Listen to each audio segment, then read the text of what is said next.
ವೇದಿಕೆಗಳಾಗಿಸಬೇಕು. ಮೊಹಮ್ಮದ್ ಇಶ್ರಫ್ ಉಲ್ಲಾ ಅವರು ಕೂಡ ವೇದಿಕೆಗಳಾಗಿಸಬೇಕು. ಪೂಜಾರಿ ಶ್ರವಣ್ ಸಿದ್ಧ ಅವರು ಸಿದ್ದಣ್ಣ ಅವರು ವೇದಿಕೆಗಳಾಗಿಸಬೇಕು. ಎಚ್ ಪ್ರಬೋಧ್ ಅವರು ವೇದಿಕೆಗಳಾಗಿಸಬೇಕು. ಹಾಗೆ ಗೀತಾ ಎಚ್ ಗಣೇಶ್ ಎಸ್ ಎಲ್ಲರೂ ಕೂಡ ವೇದಿಕೆ ಮೇಲೆ ಬಂದು ಆಫರ್ ಲೆಟರ್ ಅನ್ನ ಸ್ವೀಕಾರ ಮಾಡಬೇಕು ಅಂತ ಹೇಳಿ ತಮ್ಮಲ್ಲಿ ರಿಕ್ವೆಸ್ಟ್ ಮಾಡ್ತೀನಿ. ಲಕ್ಷ್ಮಿ ಕಡೆ, ಜರೀನಾ ಕಲಾದಗಿ, ಗೀತಾ ಮಠಪತಿ, ಶಬಾನಾ ಕಲಾದಗಿ, ಪುಷ್ಪಾ ಹತ್ತರಕಿಯಾಳ್, ರುಟಿಬಾಯಿ ಮೀಸಾವಳಗಿ, ಭಾರತಿ ಹತ್ತರಕಿಯಾಳ್.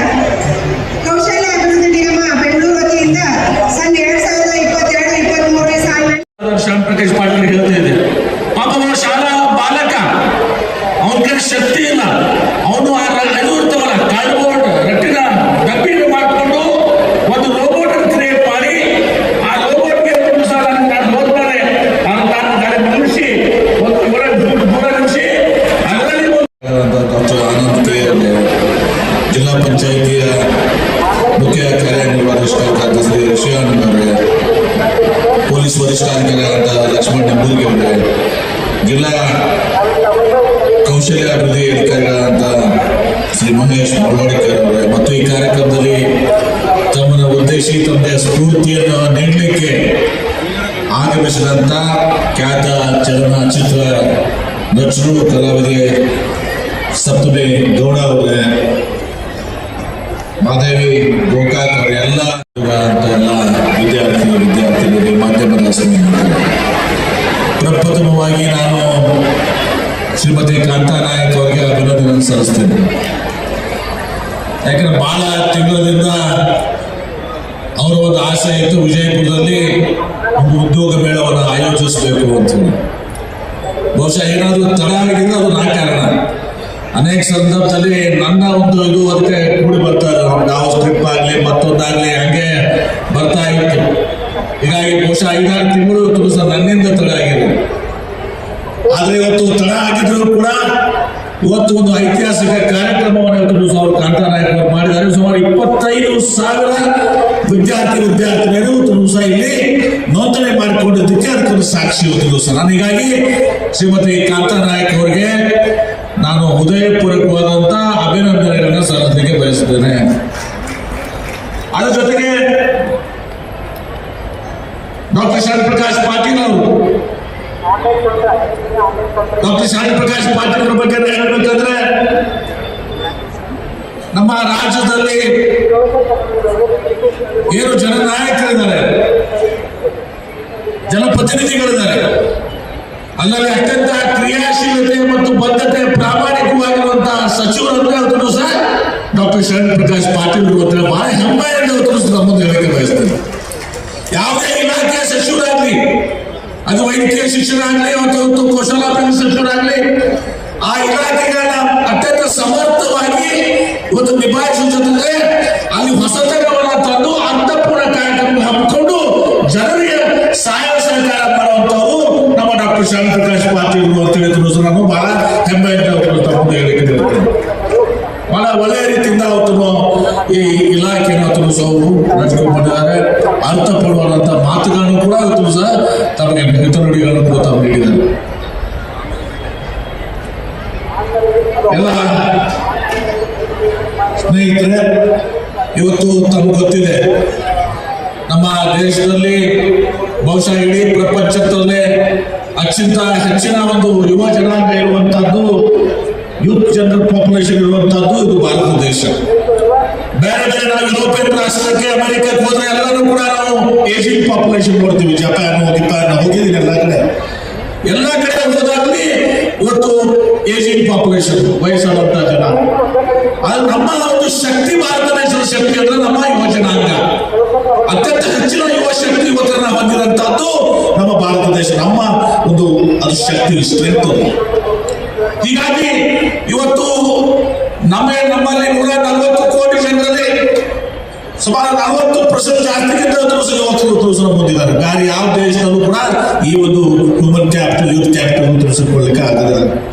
ಹೀಗಾಗಿ ಇವತ್ತು ನಾವು ನಮ್ಮ ನಮ್ಮ ಭಾರತ ದೇಶದಲ್ಲಿ ಅದರಲ್ಲೂ ವಿಶೇಷವಾಗಿ ಕರ್ನಾಟಕ ರಾಜ್ಯ ಇವತ್ತು ಒಂದು ಕಾಲದಲ್ಲಿ ಆ ಕಡೆ ಹಳೆ ಮೈಸೂರಿನಲ್ಲಿ ಮೈಸೂರು ಮಹಾರಾಜರು ಶಿಕ್ಷಣ ಸಂಸ್ಥೆಗಳ ಉದ್ಯಮಗಳ ಮೂಲಕ ಇವತ್ತು ಕರ್ನಾಟಕ ರಾಜ್ಯಕ್ಕೆ ಹಳೆ ಮೈಸೂರು ಭಾಗದಲ್ಲಿ ದಕ್ಷಿಣ ಕರ್ನಾಟಕಕ್ಕೆ ಶಕ್ತಿಯನ್ನು ಕೊಟ್ಟರು. ಇವತ್ತು ಈ ಭಾಗ ವಿಶೇಷವಾಗಿ ಕಿತ್ತೂರು ಕರ್ನಾಟಕ ಮತ್ತು ಭಾಗಶಃ ಹೈದರಾಬಾದ್ ಕರ್ನಾಟಕದಲ್ಲಿ ಇವತ್ತು 30 ವರ್ಷ ಹಿಂದೆ ಹೋದ್ರೆ ಇಡೀ ಭಾರತ ದೇಶದ ಮಕ್ಕಳು ಶಿಕ್ಷಣ ಸಲುವಾಗಿ ಇವತ್ತು ಕರ್ನಾಟಕ ರಾಜ್ಯಕ್ಕೆ ಬರ್ತಾ ಇದ್ರು. ಅವ್ರು ತಮ್ಮ ಇಂಜಿನಿಯರಿಂಗ್ ಆಗಲಿ, ಮೆಡಿಕಲ್ ಆಗಲಿ, ನರ್ಸಿಂಗ್ ಆಗಲಿ, ಫಾರ್ಮಸಿ ಆಗಲಿ, ಮ್ಯಾನೇಜ್ಮೆಂಟ್ ಕೋರ್ಸಸ್ ಆಗಲಿ ಎಲ್ಲವನ್ನು ಕರ್ಕೊಳ್ಳಿಕ್ಕೆ ಇವತ್ತು ಕರ್ನಾಟಕ ರಾಜ್ಯಕ್ಕೆ ಬರ್ತಿದ್ರು. ಈಗ 30 ವರ್ಷದಲ್ಲಿ ಕಳೆದ 3 ದಶಕಗಳಲ್ಲಿ ಆಂಧ್ರ ಪ್ರದೇಶ ಆಗಲಿ, ತೆಲಂಗಾಣ ಆಗಲಿ, ಮಹಾರಾಷ್ಟ್ರ ಆಗಲಿ, ತಮಿಳುನಾಡು ಆಗಲಿ, ಉತ್ತರ ಭಾರತ ಆಗಲಿ, ಬೇರೆ ಬೇರೆ ರಾಜ್ಯಗಳು ಇವತ್ತು ಸಹ ಈ ಒಂದು ಪ್ರೊಫೆಷನಲ್ ಕಾಲೇಜ್ ವೃತ್ತಿಪರ ಕಾಲೇಜುಗಳು ಏನಿದಾವೆ ಅದನ್ನು ತೆಗೆಯುವಂತ ಮಾಡಿ ಇವತ್ತು ನಮ್ಮ ಸರಿಸಮಾನವಾಗಿದ್ದಾರೆ. ಅದರಿಂದ ಇವತ್ತು ನಮ್ಮಲ್ಲಿ ಟ್ಯಾಲೆಂಟ್ ಏನಿದೆ, ಟ್ಯಾಲೆಂಟ್ ಪೂಲ್ ಬಹಳ ದೊಡ್ಡ ಟ್ಯಾಲೆಂಟ್ ಪೂಲ್. ಅದರಲ್ಲಿ ಇಂಜಿನಿಯರಿಂಗ್, ಸಾಫ್ಟ್ವೇರ್ ಡೆವಲಪ್ಮೆಂಟ್ ನೋಡ್ತೀವಿ. ನಮ್ಮ ಕರ್ನಾಟಕ ರಾಜ್ಯದಲ್ಲಿ ಒಂದು ಐತಿಹಾಸಿಕ ಇಕೋಸಿಸ್ಟಮ್ ಇದೆ ನಮ್ಮ ಹತ್ರ. ಆ ಇಕೋಸಿಸ್ಟಮ್ ಇವತ್ತು ಸಹ ಪಂಡಿತ್ ಜವಾಹರ್ಲಾಲ್ ನೆಹರು ಅವರು ಪ್ರಾರಂಭ ಮಾಡಿರುವಂತದ್ದು.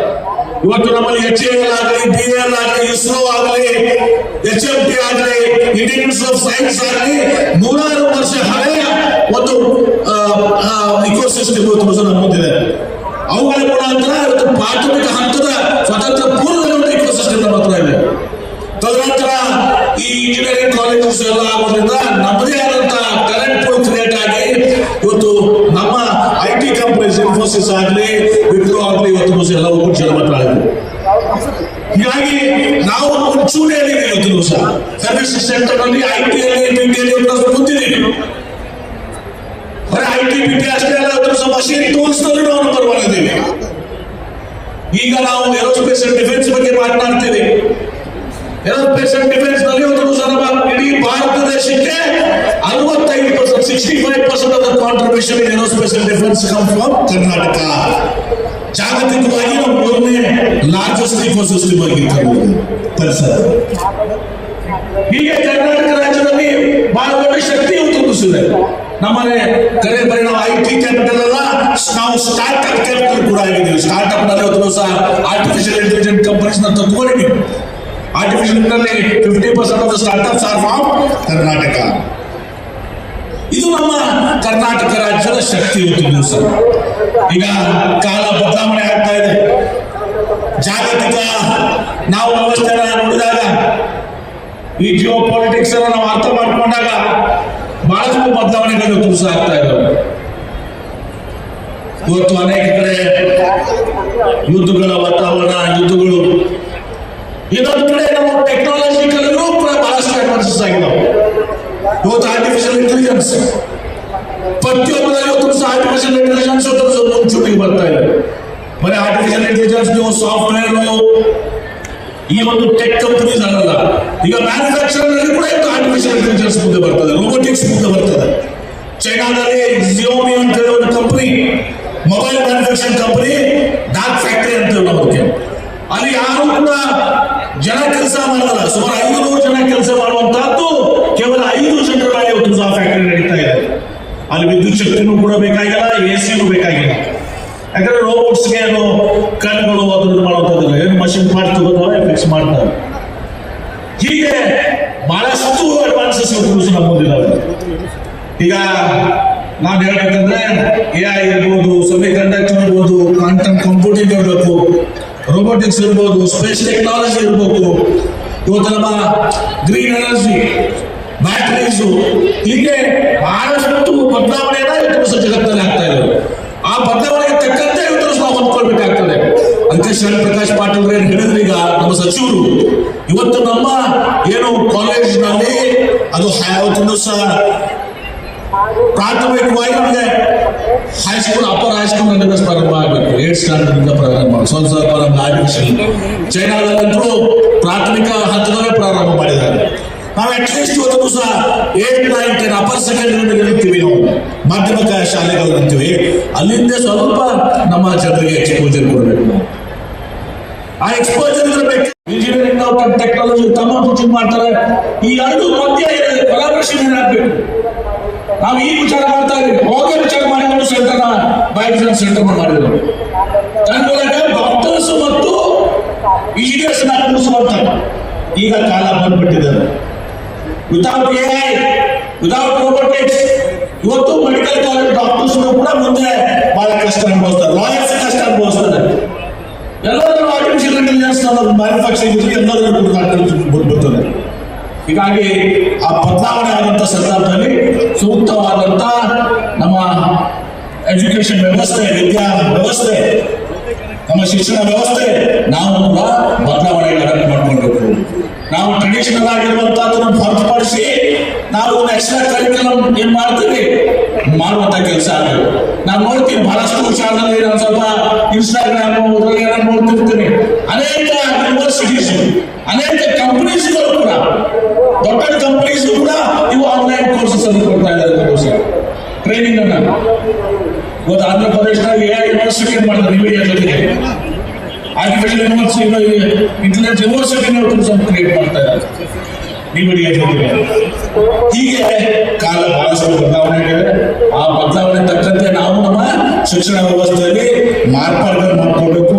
ಆ ಜೊತೆಗೆ ಸ್ಕಿಲಿಂಗ್, ಆ ಕೌಶಲ್ಯ ತರಬೇತಿ, ಅಪ್ ಸ್ಕಿಲಿಂಗ್, ಸ್ಕಿಲಿಂಗ್ ಹೆಚ್ಚಿನ ಒಂದು ಸ್ಕಿಲಿಂಗ್. ನಾನು ನೋಡಿದ್ದೀನಿ ಬಹಳಷ್ಟು ಜನ ಈ ಬೇಸಿಕ್ ಸೈನ್ಸಸ್, ನಾವು ಅನೇಕ ಅಮೆರಿಕನ್ ಕಂಪನೀಸ್ ಹೋದಾಗ, ಸೆಮಿಕಂಡಕ್ಟರ್ ಕಂಪನಿಗೆ ಹೋದಾಗ ಅಲ್ಲಿ ಬರೀ ನಮ್ಮ ಸಾಫ್ಟ್ವೇರ್ ಇಂಜಿನಿಯರ್ಸ್, ಎಲೆಕ್ಟ್ರಾನಿಕ್ ಇಂಜಿನಿಯರ್ಸ್ ಅಲ್ಲ. ಇವತ್ತು ನೋಡಿದಾಗ ಎಲ್ಲರೂ ಕನೆಕ್ಟ್ ಕೇಳಿದ, ಅವರೆಲ್ಲರೂ ಭಾರತೀಯರು. ನಾವು ಕೇಳಿದ್ರೆ ನೀವು ಏನ್ ಮಾಡಿದ್ರೆ MSc ಮ್ಯಾಥಮೆಟಿಕ್ಸ್ PhD ಅಂತ ಹೇಳ್ತೀವಿ, MSc physics, MSc chemistry PhD. ಆ ಒಂದು ಬೇಸಿಕ್ ಸೈನ್ಸ್ ನಶಿಸಿ ಹೋಗ್ತಾ ಇದೆ. ಎಲ್ಲರೂ ಕೂಡ ರಶ್ ಇಂಜಿನಿಯರಿಂಗ್ ಕಂಪ್ಯೂಟರ್, ಎಲೆಕ್ಟ್ರಾನಿಕ್ಸ್. ಹೀಗಾಗಿ ಬಹಳಷ್ಟು ನಮ್ಮ ಶಿಕ್ಷಣ ವ್ಯವಸ್ಥೆಯಲ್ಲಿ ಬದಲಾವಣೆ ಆಗಬೇಕು. ಆ ಶಿಕ್ಷಣ ವ್ಯವಸ್ಥೆ ಕೇಂದ್ರ ಸರ್ಕಾರ ಮತ್ತು ರಾಜ್ಯ ಸರ್ಕಾರ ಒಟ್ಟುಗೂಡಿ ನಮ್ಮ ಏನು ನಮ್ಮ ಡಾಕ್ಟರ್ ಶರಣ್ ಪ್ರಕಾಶ್ ಪಾಟೀಲ್ ಅವರೆಲ್ಲ ಒಂದು ಫ್ಯೂಚರ್ ಜನರೇಷನ್ ಏನು ಟೆಕ್ನಾಲಜಿ ಇದೆ, ಆ ಫ್ಯೂಚರ್ ಜನರೇಷನ್ ಟೆಕ್ನಾಲಜಿ ಮುಂದೆ ಬರುವಂತ ಆವಿಷ್ಕಾರಗಳಿದ್ದಾವೆ. ಯಾಕಂದ್ರೆ ಇವತ್ತು ನಮ್ಮ ಮುಂದಿರ್ತದೆ, ನಾಳೆ ಅದು ಇರುವುದಿಲ್ಲ. ಇವತ್ತೇನು ನಮ್ಮ ಟೆಕ್ನಾಲಜಿ ಇರ್ತದೆ, ನಾಳೆ ಅದು ಇರುವುದಿಲ್ಲ. ಹೀಗೆ ವ್ಯಾಪಕ ಬದಲಾವಣೆ ಇರುವ ಸಂದರ್ಭದಲ್ಲಿ ನಾವು ರೆಸನೆನ್ಸ್ ಬೇಕಾಗ್ತದೆ, ಅದನ್ನ ಚಲಿಸುವಂತ ಶಕ್ತಿ ಉತ್ತರಿಸ್ಕೊಳ್ಬೇಕಾಗ್ತದೆ. ಅದಾಗಬೇಕಂದ್ರೆ ಇವತ್ತು ನಮ್ಮಲ್ಲಿ ಬಹಳ ವ್ಯಾಪಕವಾದಂತಹ ಬದಲಾವಣೆಗಳು ಕೂಡ ಆಗಬೇಕು. ನಮ್ಮ ಯುವಕರು, ವಿಶೇಷ ವಿದ್ಯಾರ್ಥಿನಿಗಳು, ಉತ್ತರ ಕರ್ನಾಟಕದವರು ಬಹಳ ಇವತ್ತು ಇಂಟೆಲಿಜೆನ್ಸ್ ಸಪ್ತಮಿಗಳವರ ಬಹಳ ಇಂಟೆಲಿಜೆಂಟ್ ಇರ್ತಾರೆ. ಅವ್ರು ಒಂದೇ ಒಂದು ಕಮ್ಯುನಿಕೇಶನ್ ಸ್ಕಿಲ್, ಆ ಕಮ್ಯುನಿಕೇಶನ್ ಸ್ಕಿಲ್ ಕಾಣಿಸ್ಕೊಡ್ತಾರೆ. ಇನ್ಫೋಸಿಸ್ ನಾರಾಯಣ ಮೂರ್ತಿ ಅವ್ರು ಹೇಳಿದ್ರು, ನಾನು ಯಾವಾಗಲೂ ಕೂಡ first preference to north Karnataka engineers ಅಂತ ಹೇಳಿ. ಯಾಕಂದ್ರೆ ಅವರಿಗೆ ಒಂದ್ಸಲ ಇನ್ಫೋಸಿಸ್ ಬಂದ್ರೆ ಕಡೆಯವರಿಗೆ ಇನ್ಫೋಸಿಸ್ ನಲ್ಲಿ ಇರ್ತಾರೆ. ಅದೇ ನೀವು ಬೆಂಗಳೂರು ನೋಡ್ರಿ, ಅವ್ರೇನ್ ಮಾಡ್ತಾರೆ, ಬೇರೆಯವ್ರಿಗೆ 5,000 ರೂಪಾಯಿ ಜಾಸ್ತಿ ಕೊಡ್ತೀವಿ ಅಂದ್ರೆ ನೆಚ್ಚ ಅಂತ ಮತ್ತೆ 10,000 ರೂಪಾಯಿ jump. Here there will be a loyalty to the company. ಒಳ್ಳೆ ಕಂಪನಿ ಸ್ಟಾರ್ಟ್ ಆಗೋದು ಇನ್ಫೋಸಿಸ್, ವಿಪ್ರೋ ಅಂದ್ರೆ ಅಲ್ಲಿ ಒಂದು ಸಹ ರಿಟೆನ್ಷನ್ ಕೆಪಾಸಿಟಿ ಸಹ ಬಹಳ ಜಾಸ್ತಿ ಇರ್ತದೆ. ಯಾಕಂದ್ರೆ they value the company, not the salary, they value the company. ಹೀಗೆ ನಮ್ಮಲ್ಲಿ ಭಾರಿ ಹಾರ್ಡ್ ವರ್ಕ್ ಇರ್ತಾರೆ, ಬಹಳಷ್ಟು ಬುದ್ಧಿವಂತರಿರ್ತಾರೆ. ಆದರೆ ಅವರಿಗೆ ಕೊರತೆ ಇರುವಂತಹದ್ದು ಓನ್ಲಿ ಕಮ್ಯುನಿಕೇಶನ್ ಸ್ಕಿಲ್ಸ್. ಆ ಕಮ್ಯುನಿಕೇಶನ್ ಸ್ಕಿಲ್ಸ್ ಇರುವಾದ್ರೆ ಬಹುಶಃ ನಮ್ಮನ್ನ ಹಿಡಿಯೋರಿಗೆ ಯಾರು ಕೂಡ ಹೇಳಬೇಕು, ಅಮೆರಿಕಾಗೆ ಹೋಗ್ರಿ, ಇವತ್ತು ನೀವು ಬೇರೆ ಬೇರೆ ದೇಶಕ್ಕೆ ಹೋಗ್ರಿ, ಅಲ್ಲಿ ಡಾಕ್ಟರ್ಸ್, ಇಂಜಿನಿಯರ್ಸ್ ಎಲ್ಲರೂ ಉತ್ತರ ಕರ್ನಾಟಕದವರೇ. ಯಾಕಂದ್ರೆ ಪೈಲಟ್ಸ್ ಇನ್ ಪ್ರೊಫೆಷನಲ್ ಎಜುಕೇಶನ್ ನಮ್ಮ ಆ ಒಂದು ಶಕ್ತಿ ನಮಗಿದೆ ಮಾಡ್ತಾನೆ ಹೇಳಿ ಇವತ್ತು ಜಾಸ್ತಿ ಸಮಯ ತೆಗೆದುಕೊಳ್ಳಲ್ಲ. ಇವತ್ತು ಈ ಒಂದು ಏನು ಉದ್ಯೋಗ ಮೇಳ ಇದೆ, ಆ ಉದ್ಯೋಗ ಮೇಳದಲ್ಲಿ ತಾವು ಭಾಗವಹಿಸಿದ್ದೀರಿ. ಇದರ ಉಪಯೋಗವನ್ನು ಪಡ್ಕೊಂಡ್ರಿ. ಇದು ಉಪಯೋಗವನ್ನು ಪಡ್ಕೊಂಡು ಇವತ್ತು ಕೆಲವರಿಗೆ ನಿಮಗೆ ಜಾಬ್ ರೆಡಿ ಇರಲಿಲ್ಲ. ಆ ಜಾಬ್ ರೆಡಿ ಮಾಡಬೇಕಾಗಿದ್ದು ಕೂಡ ಸ್ಕಿಲ್ ಡೆವಲಪ್ಮೆಂಟ್ ಕೆಲಸ ಇರ್ತದೆ ಸರ್. ಆ job ready future job ready ಮಾಡಬೇಕಾದ್ರೆ ಸ್ಕಿಲ್ ಡೆವಲಪ್ಮೆಂಟ್ ಕೆಲಸ. ಹೀಗಾಗಿ ಇವತ್ತು ಕೇವಲ ಉದ್ಯೋಗ ಸಿಗ್ತದೆ ಸಿಗದಿಲ್ಲ ಅನ್ನೋ ಪ್ರಶ್ನೆ ಅಲ್ಲ, ಮುಂದೆ ಉದ್ಯೋಗ ಸಿಗಬೇಕಾದ್ರೆ ನಾವು ಏನ್ ಮಾಡಬೇಕು ಅಂತ ಪ್ರಶ್ನೆ ಹಾಕೋದು. ಆ ಒಂದು ತರಬೇತಿಯನ್ನ ನಮ್ಮ ಶರಣ್ ಪ್ರಕಾಶ್ ಪಾಟೀಲ್, ಕಾಂತಾ ನಾಯಕರು, ನಮ್ಮ ವಿಶೇಷವಾಗಿ ನಮ್ಮ ಪ್ರಿಯಾಂಕ್ ಖರ್ಗೆ ಅವರು ನಾವೆಲ್ಲರೂ ಕೂಡ ಇವತ್ತು ಸಹ ಈ ಒಂದು ಕೆಲಸಕ್ಕೆ ನಾವು ಸಹಾಯ ಸಹಕಾರ ಮಾಡ್ತಾ ಇದೀವಿ. ಅದು ಸದಾ ಪಡ್ಕೊಳ್ರಿ. ಇವತ್ತು ನಮ್ಮ ಯುವ ಪೀಳಿಗೆ ಏನು ಇಡೀ ದೇಶದ ಹೆಚ್ಚಿನ ಒಂದು ಯುವ ಪೀಳಿಗೆ ಬಂದಿರುವಂತಹ ರಾಷ್ಟ್ರ ಬಂದಿದೆ. ಇವತ್ತು ಭವಿಷ್ಯತ್ ಏನಿದೆ ಅದು ಭಾರತ ದೇಶದಿದೆ. ಭವಿಷ್ಯತ್ ಏನಿದೆ ಇವತ್ತು ಭಾರತ ದೇಶದಿದೆ. ನಾವೀಗ 4th largest ಎಕಾನಮಿ ಅಂತೀವಿ, 3rd largest ಎಕಾನಮಿ ಅಂತೀವಿ. ನಾಳೆ 2ನೇದು 1ನೇದು ಬರ್ಬೇಕಾದ್ರೆ ಬಹಳ ಕಷ್ಟ ಇದೆ. ಚೈನಾ ಮತ್ತು ಅಮೆರಿಕ ಜೊತೆ ಕಾಂಪೀಟ್ ಮಾಡ್ಬೇಕಾದ್ರೆ. ಆದ್ರೆ ಆ ಸಂದರ್ಭದಲ್ಲಿ ನಮ್ಮ ಯುವ ಪೀಳಿಗೆಯನ್ನು ಯಾವ ರೀತಿ ನಾವು ಉಪಯೋಗಿಸ್ತೀವಿ, ಅವ್ರಿಗೆ ಯಾವ ರೀತಿ ಶಕ್ತಿಯನ್ನು ತುಂಬ್ತೀವಿ, ಅವ್ರಿಗೆ ಯಾವ ರೀತಿ ಟ್ರೈನಿಂಗ್ ಕೊಡ್ತೀವಿ, ಅವ್ರಿಗೆ ಯಾವ ರೀತಿ ನಾವು ಫ್ಯೂಚರ್ ಮಾಡ್ತೀವಿ, ಯಾವ ರೀತಿ ನಮ್ಮ ಶಿಕ್ಷಣ ವ್ಯವಸ್ಥೆಯನ್ನು ಬದಲಾವಣೆ ಮಾಡ್ತೀವಿ, ಅದರ ಮೇಲೆ ಕೂಡ ಡಿಪೆಂಡೆಂಟ್ ಆಗ್ತದೆ. ಯಾಕಂದ್ರೆ ಬರೀ ನಾವು 3rd largest, 2nd largest, 4th largest ಆದ್ರೂ ಸಾಲದು. ನಮ್ಮಲ್ಲಿ ಇವತ್ತು ಪರ್ ಕ್ಯಾಪಿಟಾ GDP ನೋಡಿದಾಗ ನಾವು 136 146 ಸ್ಥಾನ. ಅನೇಕ ಹೇಳ್ತಾರೆ ನೀವು 3rd largest ಎಕಾನಮಿ ಆಗಿದೆ, 4th largest ಎಕಾನಮಿ ಆದ್ರೂ ಕೂಡ ಇವತ್ತು 136 146 ಸ್ಥಾನ ಪರ್ ಕ್ಯಾಪಿಟಲ್ GDP ಹೋದ್ರೆ ಜನರು ಉದ್ದಾರ ಆಗಿದೆ. ನಾವು 3rd largest ಆಗಿದೆ ಹೋಗ್ಬೇಕಿದೆ. ಇವತ್ತು ಜನ ಸಮೃದ್ಧಿ ಆಗಬೇಕು, ಜನಕ್ಕೆ ಒಳ್ಳೆಯದಾಗಬೇಕು, ನಮ್ಮ ಯುವಕರಿಗೆ ಉದ್ಯೋಗ ಅವಕಾಶ ಸಿಗಬೇಕು. ನಮ್ಮ ಪರ್ ಕ್ಯಾಪಿಟಲ್ ಬೇರೆ ಬೇರೆ ಅಭಿವೃದ್ಧಿ ರಾಷ್ಟ್ರಗಳಿದ್ದಾವಲ್ಲ, ಟಾಪ್ 10 ರಾಷ್ಟ್ರಗಳ ಜೊತೆಗೆ ನಾವು ನೋಡಬೇಕು. ಅವಾಗ ನಿಜವಾಗಿ ನಾವು ಏನು ಹೇಳ್ತೀವಿ, 3rd largest economy, 2nd largest economy, 4th largest economy, ಅದು ಸಾರ್ಥಕ ಆಗ್ತದೆ. ಇಲ್ಲಿ ಅದು ಸಾರ್ಥಕ ಆಗೋದು. ಇಷ್ಟು ಹೇಳಿ ಈ ಒಂದು ಕಾರ್ಯಕ್ರಮದಲ್ಲಿ ಬಹಳ ಸಂತೋಷದಿಂದ ನಾವು ಪ್ರಕಾಶ್ ಪಾಟೀಲ್ ನಾವು ಭಾಗವಹಿಸಿದ್ವಿ. ಅವ್ರಿಗೂ ಕೂಡ ಅಧಿವೇಶನ ನಡೀತದೆ, ನಮಗೂ ಅಧಿವೇಶನ ನಡೀತದೆ. ಒಬ್ಬರು ಬೆಂಗಳೂರಿಗೆ ಹೋಗಿ ಸಾಯಂಕಾಲ ಒಂದು ಕಾರ್ಯಕ್ರಮದಲ್ಲಿ ಭಾಗವಹಿಸಬೇಕಾಗಿರೋದ್ರಿಂದ ಇವತ್ತು ಇಲ್ಲಿ ವಿಜಯಪುರ ನಗರದಲ್ಲಿ ವಿಜಯಪುರ ಜಿಲ್ಲೆ ಮತ್ತು ಸುತ್ತಮುತ್ತಲ ಜಿಲ್ಲೆಗಳ ಸಲುವಾಗಿ ಅಂತ ನಾಯಕರು ಬಹಳಷ್ಟು ಆಸಕ್ತಿ ವಹಿಸಿಕೊಂಡು ಇದನ್ನು ಹಮ್ಮಿಕೊಂಡಿದ್ದರಿಂದ ಇದಕ್ಕೆ ನಾವು ಬರಬೇಕು, ಬಂದು ಅವರು ಮಾಡಿದಂತಹ ಕೆಲಸಕ್ಕೆ ನಾವು ಅವರಿಗೆ ಸ್ಫೂರ್ತಿಯನ್ನು ನೀಡಬೇಕು ಎಂಬ ದೃಷ್ಟಿಯಿಂದ ನಾವು ಪ್ರಕಾಶ್ ಪಾಟೀಲ್ ಬಂದಿದ್ದೀವಿ. ಎಲ್ಲರಿಗೂ ಒಳ್ಳೆಯದಾಗಲಿ, ಅವಕಾಶಗಳು ಸಿಗಲಿ. ಅವಕಾಶ ಸಿಗದಿದ್ರು ಕೂಡ ತಾವು ನಿರಾಶೆ ಆಗಬೇಡ್ರಿ. ಸ್ಕಿಲ್ಲಿಂಗ್ ಅಪ್ಸ್ಕಿಲ್ಲಿಂಗ್ ಅನ್ನು ಮಾಡ್ಕೊಳ್ಳಿ. ನಿಮಗೆ ಅವಕಾಶ ನಿಶ್ಚಿತವಾಗಿಯೂ ಕೂಡ ಪ್ರಕಾಶ್ ಪಾಟೀಲ್ ಆ ಒಂದು ಯೋಜನೆಯನ್ನು ಹಾಕಿಕೊಂಡು ಕೆಲಸ ಮಾಡ್ತಾ ಇದ್ರೆ ನಿಮಗೆ ಮುಂದೆ ಬರುವಂತಹ ದಿವಸಗಳಲ್ಲಿ ಕೂಡ ಒಂದು ಅವಕಾಶ ಸಿಗ್ತದೆ, ಒಳ್ಳೆಯ ಅವಕಾಶಗಳನ್ನು ಸಿಗ್ತದೆ. ಅದಕ್ಕೆ ಬರೀ ಇಷ್ಟಕ್ಕೆ ತೃಪ್ತಿ ಆಗ್ಬೇಕು. ನೀವು ಸ್ಕಿಲ್ಲಿಂಗ್ ಮಾಡ್ಕೊಡ್ರಿ, ಅಪ್ಸ್ಕಿಲ್ಲಿಂಗ್ ಮಾಡ್ಕೊಡ್ರಿ, ಆಂಟ್ರಪ್ರಿನರ್ ಆಗ್ರಿ. ಬರೀ ನಾವು ಜಾಬ್ ಕೆಲಸ ಮಾಡ್ಬೇಕನ್ನೋದು ಜಾಬ್ ಕೊಡುವಂತವ್ರು ಆಗ್ಬೇಕು. ನಾವು ಸ್ಟಾರ್ಟ್ಅಪ್ಸ್ ಕ್ರಿಯೇಟ್ ಮಾಡ್ರಿ, ಉದ್ಯೋಗ ಕೊಡುವಂತವ್ರು ಏನ್ ಕೂತಿದಾರಲ್ಲ ನೀವು ಇವತ್ತು ಸ್ಟಾರ್ಟ್ಅಪ್ಸ್ ಮಾಡಿ ನೀವು ಉದ್ಯೋಗ ಕೊಡಿ. ನೀವು ಎಂಪ್ಲಾಯ್ಮೆಂಟ್ ಪ್ರೊವೈಡರ್ ಆಗ್ರಿ, ಎಂಪ್ಲಾಯ್ಮೆಂಟ್ ಸೀಕರ್ ಆಗ್ಬೇಕು. ಆ ದಿಶೆಯಲ್ಲಿ ಸಹ ನೀವು ಕೆಲಸ ಮಾಡಿ ಅಂತ ಹೇಳ್ತಾರೆ ಸಹ ತಮ್ಮೆಲ್ಲರಿಗೂ ಶುಭವನ್ನು ಹಾರೈಸಿ ನನ್ನ ಮಾತಿಗೆ ಎಲ್ಲರಿಗೂ ನಮಸ್ಕಾರ.